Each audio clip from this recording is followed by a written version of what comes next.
வணக்கம் இறைவா, வணக்கம் இறை மக்களே. பாருங்கள், நாம் பிறக்கும்போது தூய்மையாக பிறந்தோம். கடவுளிடமிருந்து வெளியே வரும்போது தூய உள்ளத்தோடு வந்தோம். உடலின் மேல் ஒரு போர்வையும் இல்லை. பரிசுத்தமாக நாம் பிறந்தோம். ஆனால் மரித்து அவரிடம் செல்லும்பொழுது ஆடைகளை அணிந்து கொண்டு நமது உடலை மறைத்து கொண்டு அவரிடம் செல்கிறோம்.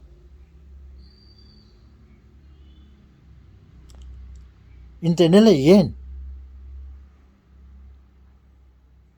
ஏனென்றால் நான் இந்த உலகத்திற்கு வரும்போது தூய்மையாக வந்தோம், நேக்கடாக வந்தோம், ஆடையின்றி பிறந்தோம். இந்த உலகத்தில் வாழ்ந்த சில நாட்களில் பாவத்தை அனுபவித்தோம், பாவத்திலே மிதைந்தோம்.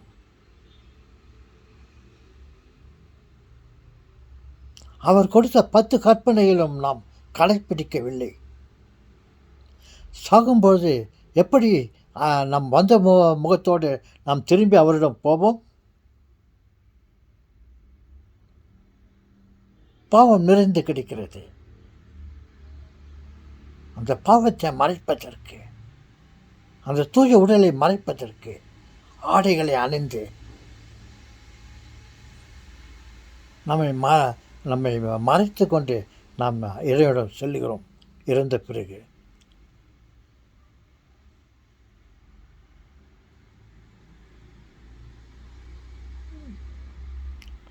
ஓகே செல்வங்களே,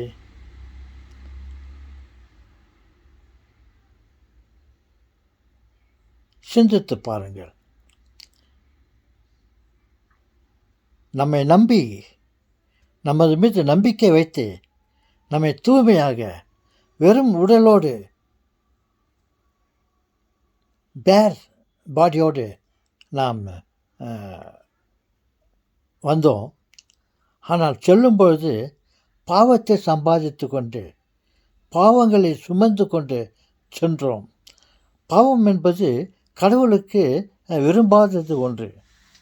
அதுதான் இந்த 10 கற்பனையிலே ஒரு மூலியமாக நமக்கு சொல்லினார். இந்த 10 கற்பனைகளை அனுசரியுங்கள். சுருக்கமாக சொன்னால் அந்த 10 கற்பனைகளிலும் 2 கற்பனைகளை அடக்கி சொன்னார். முதலில் உன்னை படைத்த இறைவனை வணங்குங்கள், என்னையின்றி இந்த உலகத்தில் வேறு யாரும் இல்லை. அதேபோல் உன்னோடு இருக்கும் சகோதரனை நீங்கள் நேசியுங்கள், அவனுக்கு நன்மையை செய்யுங்கள். இப்படி என்று 2 பேராகிராஃபில் அவர் சொல்லிவிட்டார். நாம் அதை கேட்டோமா? கேட்டிருந்தால் நாம் வந்த மாதிரியே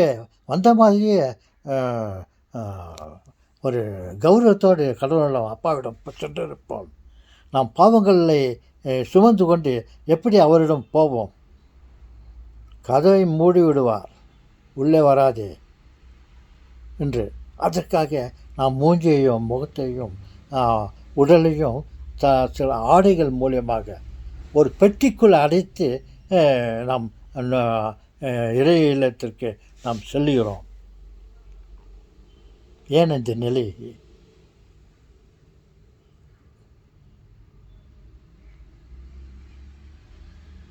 ஓகே,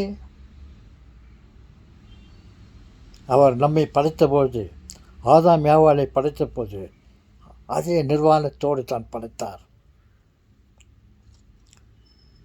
அனைத்தையும் படைத்தார், அனைத்தையும் அனுபவியுங்கள் என்று சொன்னார். அதே சமயத்தில் அவருக்கே தெரியவில்லை நாம் நல்லவர்களா கெட்டவர்களா என்று. படைத்தோம், படைத்த பிறகு மனுஷனை நம்ப முடியாது. என்று சோதிப்பதற்காக பாருங்கள், நீங்கள் ஏதாவது ஒன்று சொல்ல வேண்டுமா என்று நீங்கள் பாருங்கள், இந்த உலகத்தில் உள்ள அனைத்தையும் அனுபவியுங்கள், அனைத்து பழங்களையும் சாப்பிடுங்கள், ஆனால் குறிப்பாக ஒரு மரத்து பழத்தை காட்டி இந்த மரத்து பழத்தை சாப்பிடாதீர்கள் என்று ஒரு சோதனை கொடுத்தார். மனிதன் அவர் பேச்சை கேட்டானா? ஓ, அந்த பழத்தை சாப்பிட்டால் நாமும் கடவுளைப் போல் ஆகிவிடுவோம் என்ற எண்ணத்தினால் அவர் இந்த பழத்தை சாப்பிட வேண்டாம் என்று சொல்லியிருக்கிறார். நாம் இந்த பழத்தை சாப்பிடுவோம், அப்பொழுது அவருக்கு நிகராக நாம் மாறிவிடுவோம். கடவுளுக்கு என்ன அவர் கட்டு பிடிப்பார், அனைத்தையும் அனுபவியுங்கள், ஆனால் இதை மட்டும் அனுபவிக்காதீர்கள் என்று சொன்னார். ஏன்? பார்த்து விடலாம் என்று சாப்பிட்டார்கள். படைத்தவன் சும்மா இருப்பானா? வெட்கத்தை கொடுத்தார், உடல் சுகத்தை எடுத்துவிட்டார். நீங்கள் உழைத்துத்தான் சாப்பிட வேண்டும், நீங்கள் வெறும் ஆடையின்றி உங்களால் பரிசுத்தமாக அழகாக காணப்படக்கூடாது என்று ஒரு வெட்கத்தை கொடுத்தார். இவன் உடனே அந்த அங்கே இருந்த இலைகளையும் இருந்த கூப்பை கோலத்தையும் உடலின் மேல் மறைத்து கொண்டு ஒடுங்கி வாழ்ந்து கொண்டிருந்தார்கள். பார்த்தீர்களா? ஏன் இந்த நிலை? கடவுள் பேச்சை நாம் கேட்கவில்லை.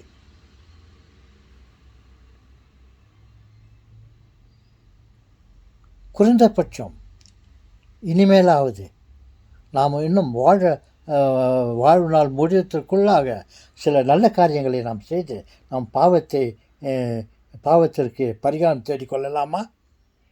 பாவ சங்கத்தினம் செய்யலாமா? நாம் செய்த தவறுகளுக்கு வருத்தப்படலாமா? பரவாயில்லை, தெரியாமல் செய்திருந்தால். ஆனால் தெரிந்து செய்தால் பலன் கடினமாக இருக்கும்.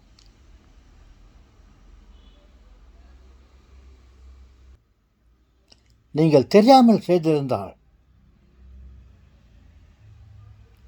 வருந்துங்கள்.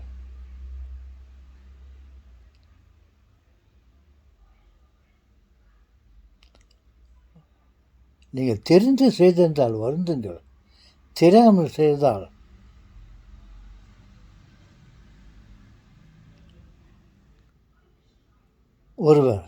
ஒரு அறிஞர் சொன்னார், தப்பு செய்தவன் வருந்த பார்க்கணும்,